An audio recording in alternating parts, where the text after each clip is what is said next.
hace 30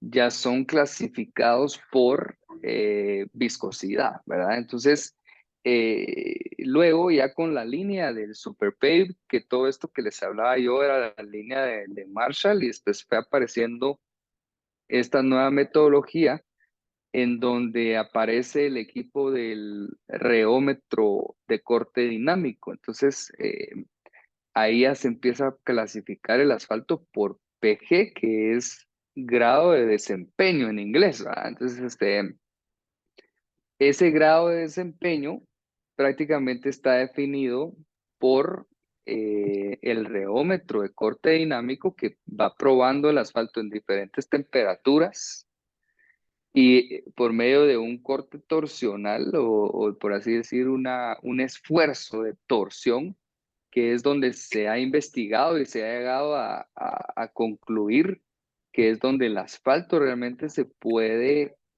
fatigar, o de cierta manera puede llegar a ya no tener esa recuperación elástica. Entonces lo que se hace es, empezamos probando con 58 grados centígrados, se empieza a probar el esfuerzo y el asfalto se sigue recuperando, se sigue recuperando. Luego cambiamos 6 grados arriba, nos vamos a PG 64 y se sigue recuperando el asfalto.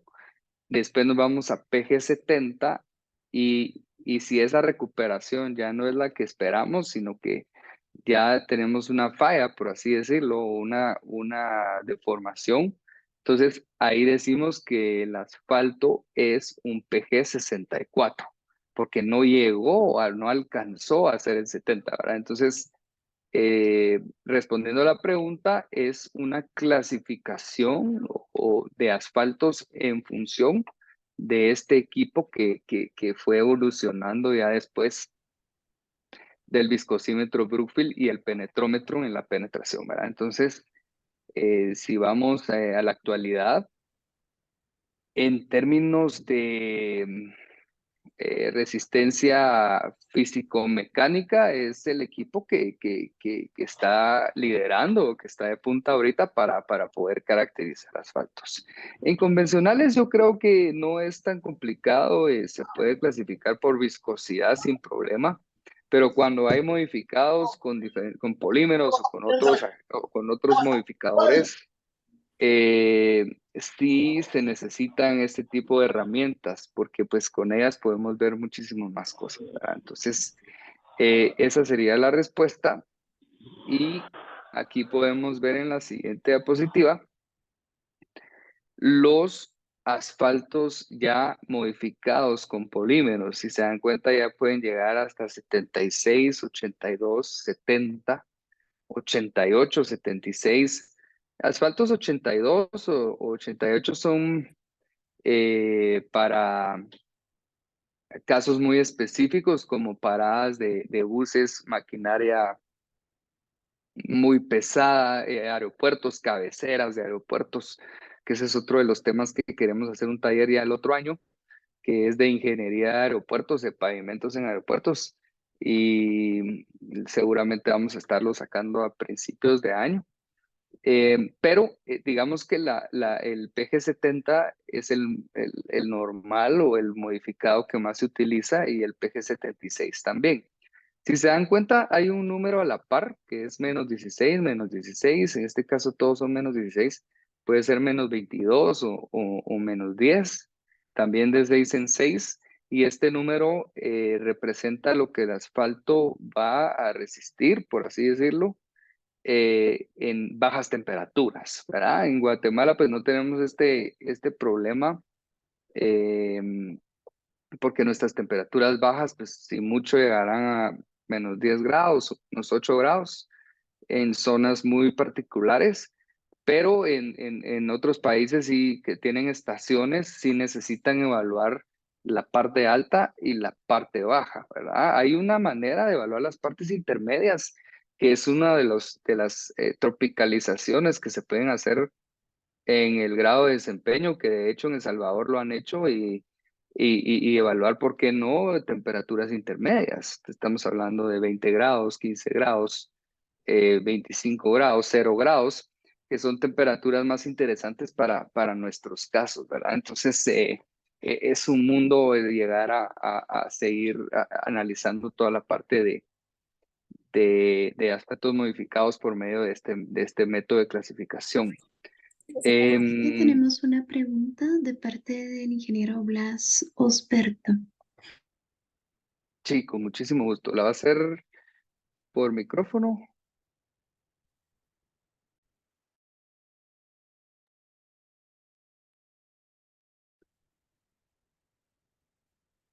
O la tenemos en el chat.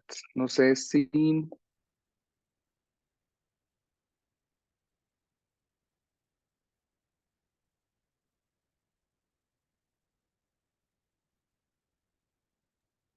Bueno, Ingeniero si no me... Osberto, no sé si nos puede compartir su pregunta.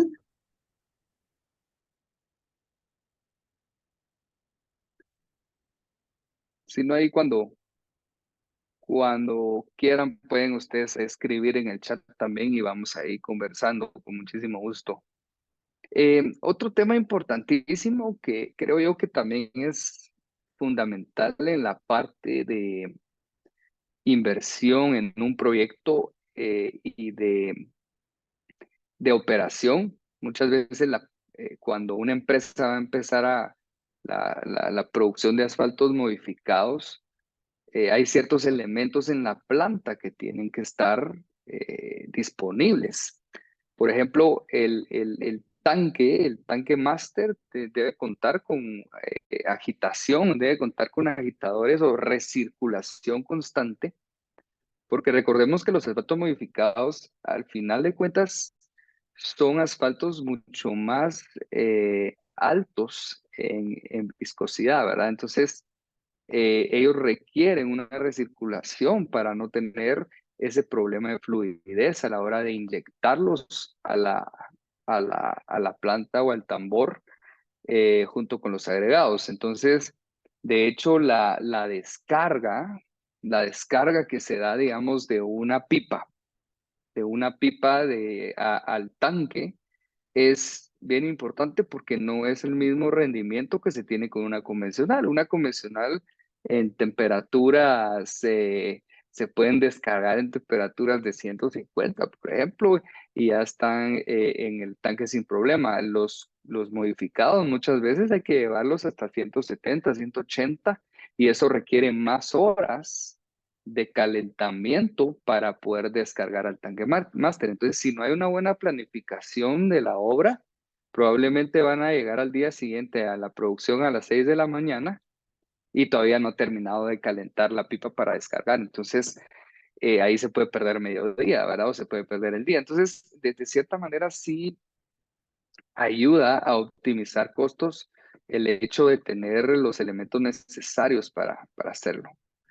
En el caso de las tolvas, pues obviamente ya la alimentación que va a tener la planta de los agregados, ahí está, de los agregados, lo recomendable es que una mezcla cuente con 3 tipos de agregados, ¿verdad? Lo normal, hablando en términos generales, es un 3/4, un 3/8 y un cuarto acero, que van a ser los 3 materiales fundamentales para poder crear la mezcla.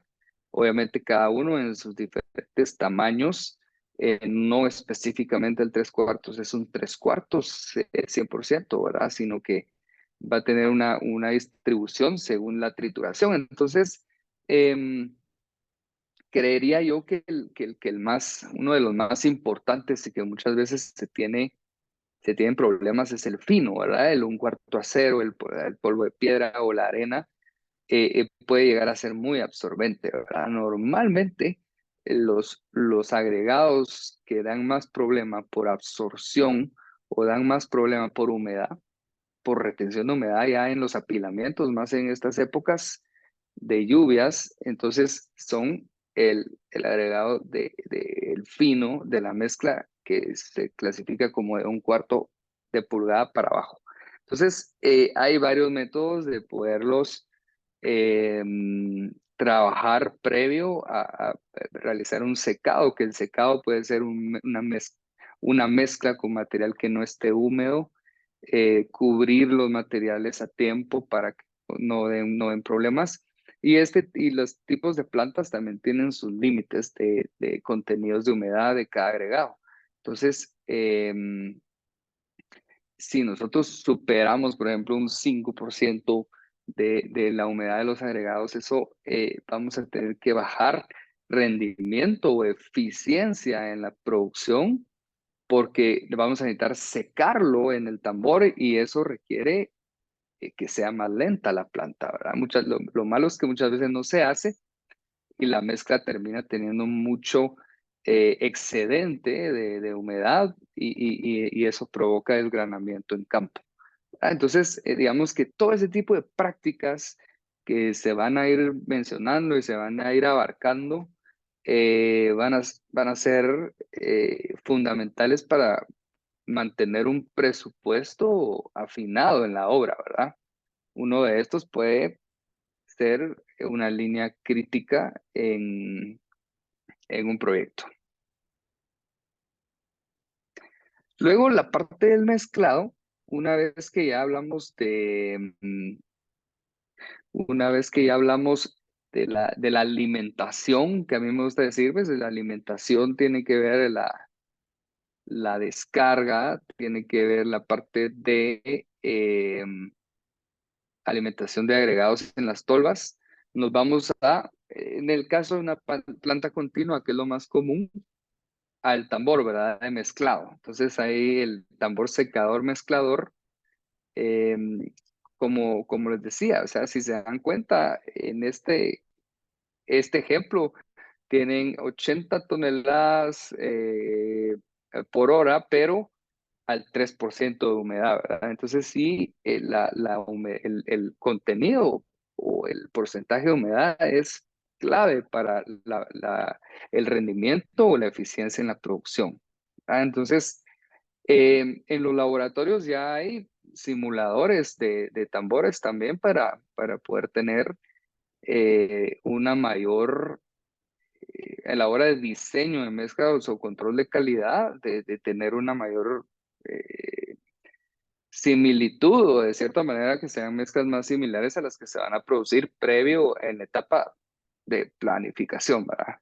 Entonces creo que eso sí es bastante importante. En la parte de contenido de asfalto, que es, diría yo, que el parámetro que más te controla cuando hablamos de control de mezclas, está la típica centrifugación, la parte de la centrífuga que se hace con combustible. Y aquí pues obtenemos por una diferencia de pesos el contenido del asfalto que vamos a tener ya a la hora de despegarlo o de retirarlo del agregado. Y tenemos el método de calcinación, que es un método probablemente más exacto, sin embargo no es un método muy común, eh, sino que lo que vemos normalmente en las plantas es la centrifugación. Creo que uno de lo más importante de relevancia, por ejemplo, a la hora de una centrifugación, sí es importante aferrarse a la norma de cuál es la cantidad de gramos que debe llevar la muestra que vamos a analizar o que vamos a centrifugar, por así decir, o calcinar, porque si nosotros ponemos menos muestra, sí tiende a tener una variación en el contenido del asfalto, ¿verdad? Entonces, si queremos hacer una intercomparación de laboratorios y todo, tenemos que basarnos en arriba de los 1200 gramos que tiene que ser la, la mezcla, la cantidad de mezcla que tienen que entrar en una centrífuga. Y obviamente en la calcinación pues sí va a ser menos porque es otro método, pero igual siempre la norma, creo yo que para nosotros poder comparar correctamente, tenemos que tener el mínimo que nos comenta la norma. En el acarreo y la descarga siempre tenemos un factor importante en términos de los costos también, ¿verdad? Empezando de que la planta puede estar muy lejos del proyecto. Esto involucra impacto muy fuerte en la economía del proyecto la pérdida de temperatura que podemos tener de la mezcla, porque recordemos en nuestras tablitas, aquí hay unas recomendaciones de rangos en que se pueden compactar y mezclar y compactar una mezcla según el tipo de asfalto que es. Entonces debemos de estar seguros que cuando la mezcla llegue a campo, llegue en la temperatura correcta, ¿verdad? Y obviamente el tipo de carga, digamos, de cómo se carga el camión, la manera correcta de hacerlo es no hacerlo solamente en un punto, sino ir que el camión, que el camión se vaya cargando en diferentes puntos y de esa manera vamos a tener una mayor homogeneidad en la mezcla, nos va a evitar segregaciones en los laterales, ¿verdad? Y bueno, y obviamente tiene que ser un piloto consciente o capacitado que permita a la hora de descargar en la finisher o en la terminadora, no tener un contacto muy agresivo con la máquina para evitar irregularidades en la superficie, ¿verdad? Y ahí es otro de los temas que vamos a hablar en el taller número 2, que es del índice internacional de rugosidad. Creo que es el 3. Es el IRI, que ha sido un parámetro que ha sido muy discutido este año y el año pasado.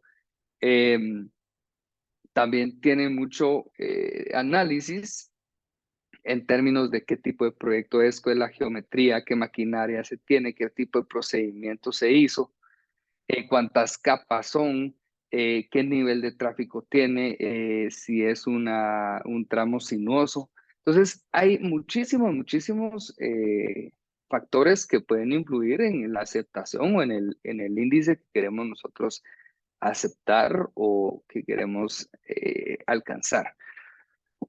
Pero bueno, eso será ya para otra ocasión. De momento voy a continuar con la parte de mezclas.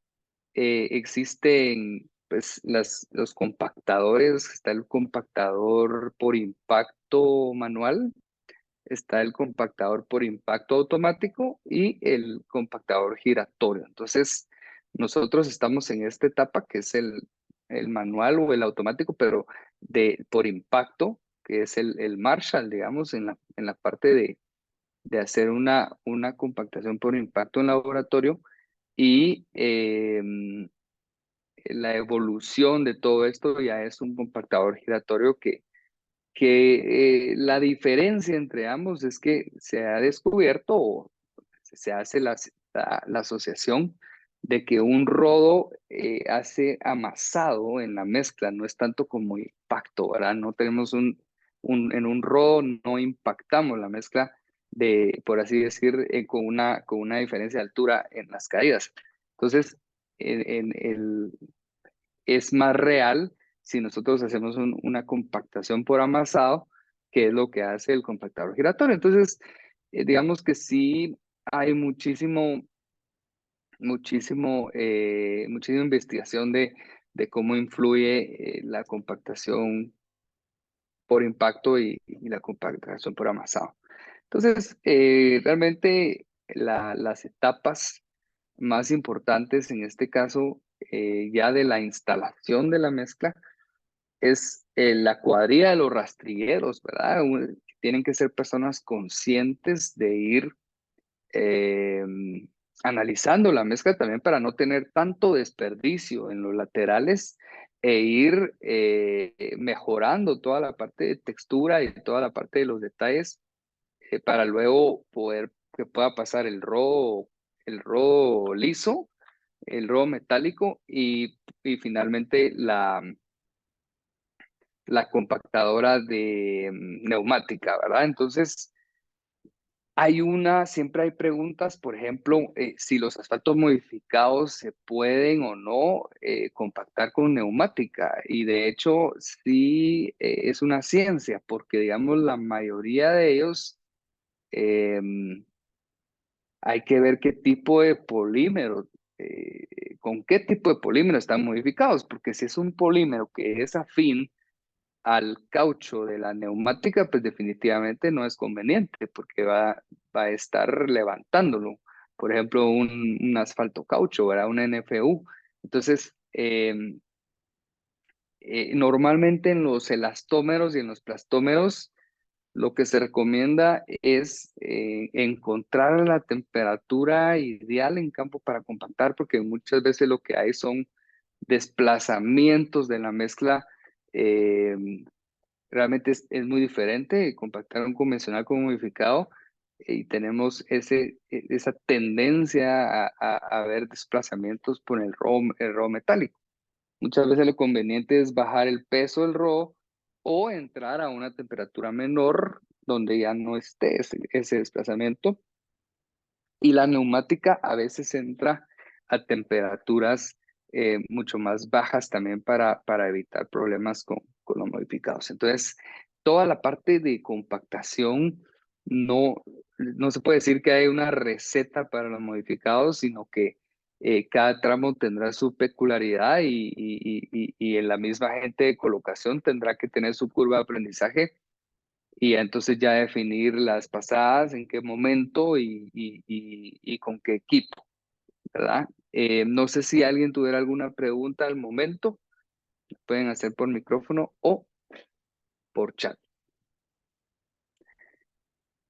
La relación del espesor que estamos colocando con el tipo de granulometría es básico también. Esta es una de las principales fallas que se obtienen en los proyectos, que a veces, por ejemplo, se colocan 2 capas de 3 o 2 capas de 4 para lograr 7 u 8 con mezclas de 3/4 de pulgada, de agregado de 3/4. Entonces, si se dan cuenta, la distribución del agregado no es buena. No logramos tener una mezcla densa como en este caso, que aquí se pueden ver que hay partículas bien distribuidas donde logran tapar esos vacíos que queremos tapar, y aquí se nos crean unas cárcavas o unos vacíos interconectados que prácticamente van a almacenar humedad y vamos a tener problemas de permeabilidad. Entonces, esto es clave también, el tipo de espesor con respecto al tipo de mezcla, y en estos casos normalmente lo que se recomienda es bajar el agregado grueso a media pulgada, o dependiendo de qué sea, también se puede trabajar una de 3/8. Pero depende muchísimo de esa relación entre espesor y tipo de mezcla. Aquí vemos el caso de retención de humedad en la rodadura y cómo esto se va almacenando cuando tenemos esos vacíos interconectados, ¿verdad? Y eso va provocando ya distintas fallas. Esto es una medición de un láser de textura, o sea, la textura que se mide por medio de la profundidad de textura, que es el ETD, debe estar en profundidades entre 0.5 y 1, que es lo recomendable o el rango recomendable. Si nosotros tenemos valores de profundidad de textura menores a 0.5, pueden ser tramos que tienen mucha susceptibilidad a fricción, a deslizamiento, ¿verdad? Y tramos que están ya más cercanos al 1 o superiores a 1 son tramos segregados y tramos que no están bien distribuidos granulométricamente. Entonces, es un buen parámetro para poder analizar cómo funciona. Em, Aquí tenemos una pregunta de Wilson. Buenas noches. ¿Cuánto es el mínimo de espesor a utilizar? Esto, lo mismo que les mencionaba, el espesor mínimo depende del tipo del tamaño máximo del agregado, ¿verdad? Entonces tenemos, por ejemplo, el tamaño máximo nominal en el caso de la tipo D, que es la más utilizada, que es el 3/4 de pulgada. Lo recomendable es trabajar no menos de 4 centímetros. De hecho, hasta 4, 5 y 5 es lo mejor. De 4 centímetros, yo lo que más recomiendo son las tipo E, o sea, de media pulgada como tamaño máximo de agregado. Las tipo F, que son las 3/8, sí ya son mezclas muy finas, o sea, ya las estabilidades están muy bajas también, porque son mezclas como para parqueos, como mezclas peatonales, pero sí hay una gran diferencia, digamos, entre el contenido de asfalto que va a necesitar una F a una E a una D, con los mismos agregados de la misma naturaleza. Sí puede llegar a variar de un 5.0 a un 6.0 y hasta un 6.5 en cuestiones de afinar la mezcla, ¿verdad? Entonces, lo que no mucho gusta cuando se propone una E es que tiende a subir un 0.5% o el contenido del asfalto, ¿verdad? Pero realmente son mezclas muy trabajables y son mezclas bastante adecuadas para espesores menores a 5 centímetros. Em, digamos que en este caso, pues obviamente el espesor máximo, si me voy al otro lado de la pregunta, estamos hablando de 8 centímetros, pero ya 8 requiere un equipo de compactación y un equipo de colocación muy bueno para que quede bien el IRI, porque normalmente ya compactar mezclas de mucho espesor puede dejar irregularidades o dañar el índice internacional de rugosidad, que es uno de los temas que también vamos a hablar en el taller número 3. Y, y entonces ahí es donde se colocan dos capas de 4 para alcanzar los 8 por esa razón, para mejorar, para llegar a un mejor IRI. Pero se comete el error a veces de tener mezclas muy gruesas en esas de 4. Entonces, ahí sí es un balance, ¿verdad? Porque si fuera de escoger con un mezclas así, por ejemplo, como la segunda, mejor hubieran colocado la de 8 de una vez para que el agregado quedara mejor distribuido. Tenemos otra pregunta de Diego. Diego, buenas noches. ¿Qué espesor de mezcla asfáltica tiene, para una pista de aterrizaje? Bueno, aquí ese es un tema interesante, pero si tenemos, por ejemplo, el tipo de aeronave es, por ejemplo, un 747, como en la Aurora, que es como el avión más grande que va a operar en la pista, sí tenemos que tener por lo menos espesores mayores a 25 centímetros, donde ahí ya van mezclas especiales, bases negras, ya mezclas con asfaltos modificados, bases estabilizadas para poder tener esas deformaciones o deflexiones superficiales abajo de 0.50 milímetros. Entonces, pero todo esto conlleva un diseño con un software especial que es para aeropuertos, que es uno de los temas que podemos también abarcar en el taller del otro año de aeropuertos y se diseña, ¿verdad? Dependiendo de la operación de las aeronaves. Ahora vamos a,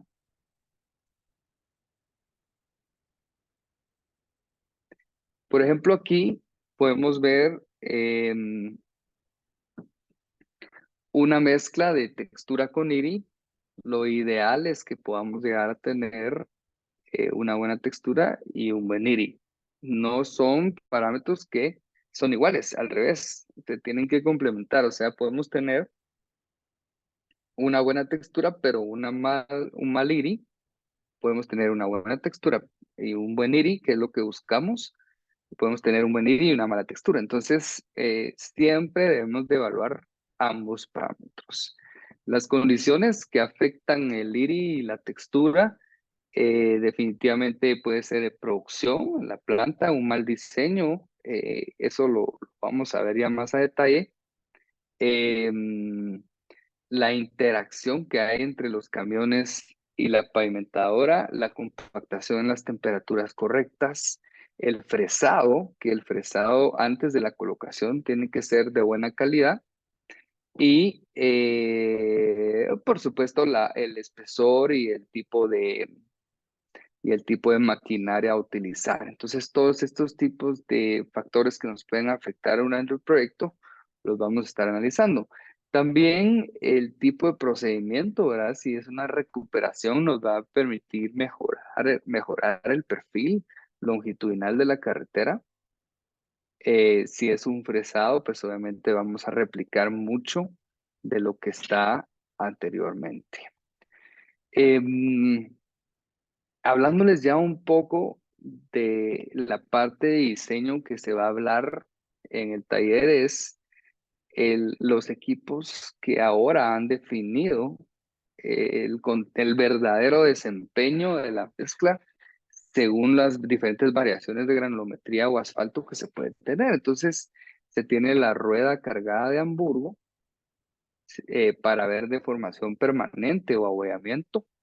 Em, la probeta semicircular con corte inducido para ver la fatiga o la susceptibilidad al agrietamiento, el TSR para ver la susceptibilidad a la humedad y la estabilidad Marshall que me faltó poner acá para ver la consistencia de la mezcla. Entonces, si tenemos esos 4 parámetros, podemos llegar a una mezcla balanceada y no a veces tener solo valores de estabilidad buenos, pero no sabemos si es susceptible si es muy rígida o si es muy deformable. Entonces, o si es susceptible a la humedad. Entonces, sí tenemos, es como un examen médico que tenemos que hacernos y ver que realmente estemos bien en todos los sentidos. Entonces, aquí hay unos ejemplos de cómo puede quedar una deformación después de una rueda.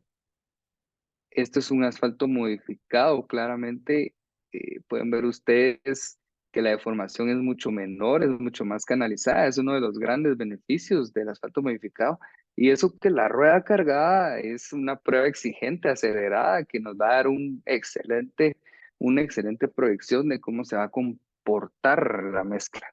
Y una de las ventajas de esto es que se pueden extraer probetas del tramo o se pueden hacer ya en laboratorio. Entonces hay diferentes formas de trabajarlo.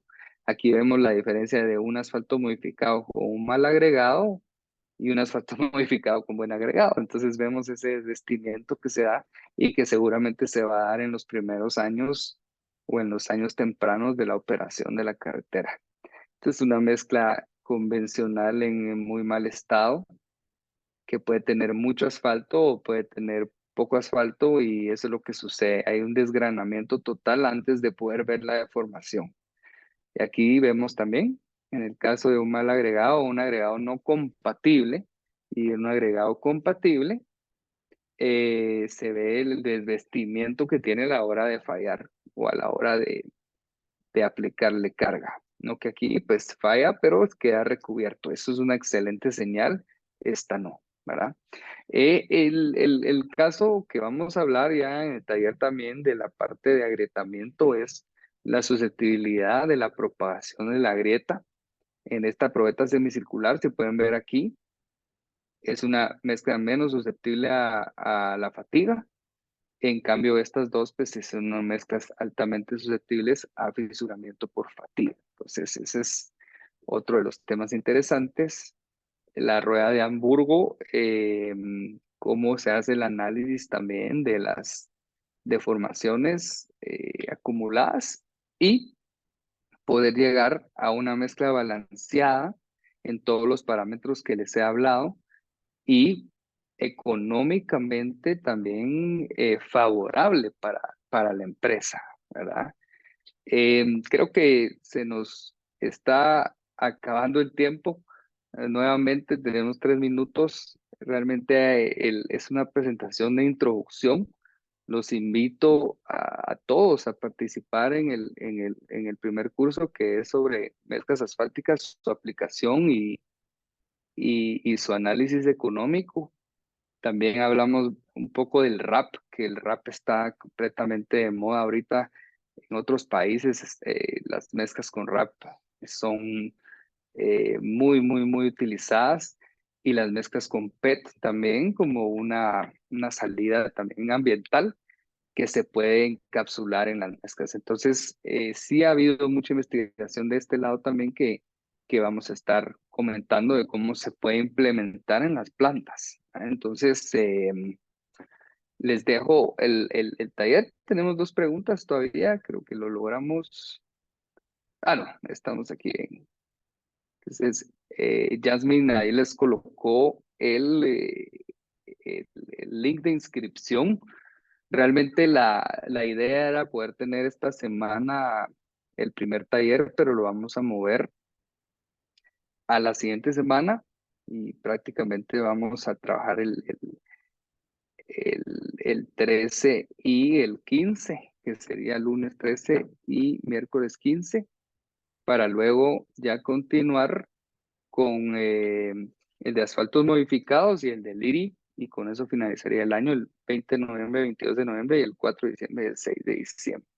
Entonces, pueden ustedes escribirle a Jasmine su número más 34 porque ella está en España, entonces para que desaparezca en WhatsApp, o al mío, que sí es de Guatemala, también me pueden escribir.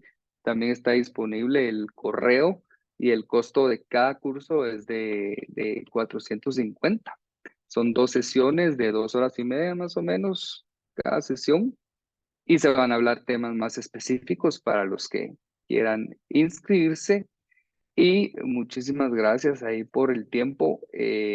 Creo que son talleres preparados para temas de relevancia en nuestro país. Y gracias a todos por haberse conectado. Si tuvieran alguna pregunta adicional, pues ahí estamos a la orden. Y le dejo a Jasmine la palabra en la despedida. Muchísimas gracias, ingeniero. Les recordamos a todos los agremiados que hoy se pudieron conectar que tenemos nuestro link de asistencia. Por favor, anotarse para compartirle la grabación del día de hoy. Los esperamos al correo electrónico o al WhatsApp para sus consultas o dudas y tenemos abiertas las inscripciones. Muchísimas gracias, ingeniero Rodrigo, por su intervención el día de hoy. Gracias, Jasmine, y gracias a todos. Esperamos Feliz verlos por noche a ahí. todos. Feliz noche. Hasta luego.